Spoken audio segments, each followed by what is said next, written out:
¿Se acuerdan que hace un par de meses hice un video sobre la industria de la felicidad y cómo nos arruina constantemente la vida? Bueno, digamos que este video es la parte 2. Si buscamos productividad en YouTube, vamos a encontrar miles de videos que nos dicen cómo podemos hacer para ser más productivos en menos tiempo. Nos enseñan a resolver nuestros días organizando nuestras tareas en un cuaderno. Nos enseñan a dejar de ser flojos o vagos, a no perder el tiempo, etcétera, etcétera, etcétera, etcétera. Y a mí te juro que todo eso me da un odio que ni te cuento. La idea de que todos tenemos que ser constantemente productivos y que solamente somos seres humanos valiosos cuando dejamos de perder el tiempo y resolvemos más cosas y generamos más ganancias, la verdad que es algo para nada nuevo. Esto viene desde fines del medioevo con la aparición de las primeras sociedades capitalistas allá por los siglos XVI y XVII, y es algo que se cuestionó miles de veces por todas las ramas de las ciencias sociales. Por esos años empezaba a aparecer la burguesía como clase social que acumulaba la mayor parte de las riquezas a través del comercio, clase que eventualmente pasó a ser dueña de los medios de producción, las máquinas, para producir bienes comerciales a gran escala y así seguir aumentando su riqueza. Sin embargo, el origen del capitalismo propiamente dicho está más bien ligado a la revolución industrial inglesa y a la industrialización textil. El modelo de producción con máquinas se extendió por toda Europa porque el beneficio que daba era mucho más grande que lo que se había invertido, porque la mano de obra de los trabajadores que se empleaban para manejar esas máquinas era muy barata en comparación a los beneficios y a las ganancias que se obtenían de la venta de los productos. O sea, ingresos mayores a egresos es igual a ganancia, es igual a productividad. Es por eso que podemos pasar a definir la productividad como la relación que existe entre los bienes que se invirtieron para crear una cosa y los beneficios que se obtienen de esa acción. En sí, la productividad es la optimización del tiempo y de recursos materiales para alcanzar un mejor beneficio,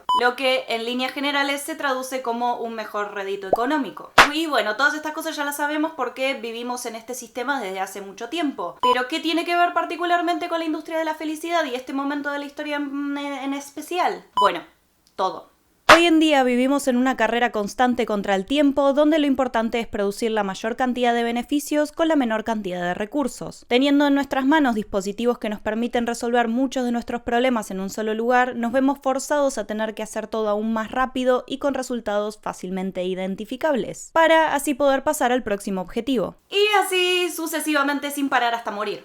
Con la sobreexposición a la tecnología también estamos sobreexpuestos a las realidades de otros y por lo tanto a la inevitable comparación de vidas, lo que genera que sintamos una necesidad constante de hacer cosas para no ser menos que el resto. Nos mantenemos constantemente ocupados para no pensar en lo que nos pasa y para llegar a una idea de meta cumplida que en realidad se nos fue impuesta. Al ser lo que la sociedad considera productivos, inconscientemente estamos persiguiendo la recompensa imaginaria que llegaría después de haber hecho lo que teníamos que hacer. Pero mientras que en nuestros ámbitos laborales o la sociedad capitalista pre-internet, la recompensa que obteníamos de nuestra productividad era algo tangible, o sea, plata, en redes sociales la recompensa pasa a ser un like o un follow, lo que es un bien intangible. Porque sí, podemos medir todo lo que quieras, sacar estadísticas, hacer cuentas, números y estimar en cuánta plata se traducen esos likes, followers o whatever, pero al final del día esas cosas no son más que un número en una pantalla.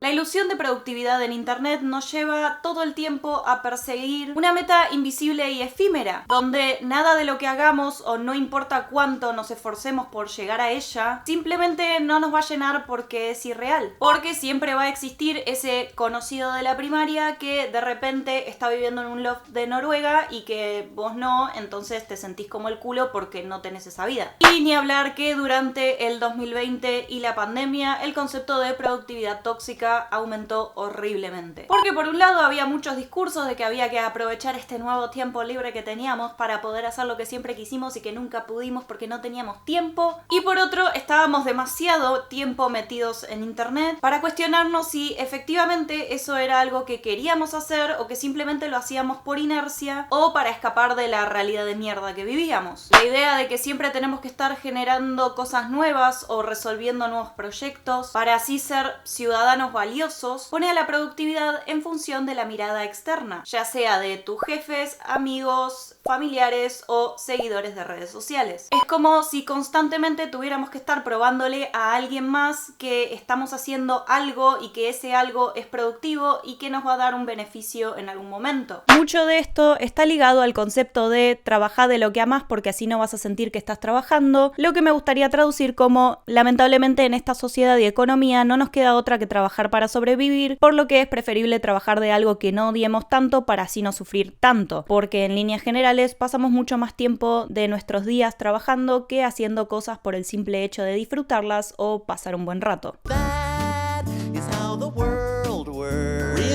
Acá viene la pregunta, ¿existe una manera de superar esto? Bueno, como diría nuestro querido amigo Marx, devolverle a los trabajadores los medios de producción. Que en la era digital podría ser devolverle a la gente la posibilidad de interactuar en internet sin explotar sus datos o salud mental por el beneficio de unos pocos. Y también algo que es muy importante resaltar es el hecho de que, querramos o no, estamos todos metidos en este sistema y todos contribuimos a él. Hoy en día no existe una posibilidad de no ser parte de este sistema como está construido, y aunque creamos que hay otros que tienen realidades mejores que nosotros, al final de cuentas eso es lo que hace que el sistema funcione y que todos nos convirtamos en parte de la misma rueda. Así que en lugar de ponernos en contra del que tenemos al lado, lo mejor es entender, saber, interpretar, comprender y actuar con una mirada un poco más empática hacia el otro y a la vez criticar al sistema en lugar del individuo. Pero bueno, en fin, hasta acá ha llegado el video del día de hoy. No se olviden de suscribirse al canal, así eventualmente puedo dedicarme a trabajar de algo que no odie. Y nos veremos la próxima, que espero que sea pronto. ¡Chao!